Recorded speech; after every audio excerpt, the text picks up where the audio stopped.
যিনি প্রধান উদ্যোক্তা শেখ সুফিয়ান সাহেব, যার আমন্ত্রণে আমার মনে হয় এটা তৃতীয়বার,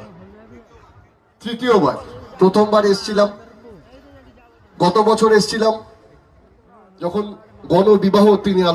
আয়োজন করেছিলেন, এবং আজকে তৃতীয়বার মঞ্চে উপবিষ্ট রয়েছেন অসিত বন্দ্যোপাধ্যায় থেকে শুরু করে, সুহাসিনী কর মহোদয় থেকে শুরু করে, আমার সঙ্গে এসছেন চণ্ডীপুর থেকে কার্তিক সাংগঠনিক জেলার সাধারণ সম্পাদক সুনীল প্রধান মহাশয় থেকে শুরু করে, শাহাবুদ্দিন সাহেব থেকে শুরু করে ত্রিস্তরীয় পঞ্চায়েতের সমস্ত মাননীয় শ্রদ্ধেয়া সদস্যবৃন্দরা, এবং সর্বোপরি আপনারা, যাদের জন্য এই 20 বছর ধরে নন্দীগ্রামের পল্লী উৎসব তার প্রাসঙ্গিকতা পেয়েছে,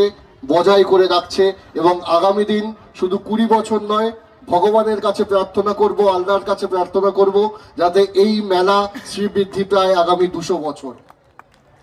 এবং সেটা শুধুমাত্র সম্ভব হবে আপনাদের জন্য। কারণ উদ্যোক্তারা রয়েছেন, প্রশাসন রয়েছেন, কিন্তু যাদের জন্য তারা যদি না থাকে, তাদের সহযোগিতা যদি না পাওয়া যায়,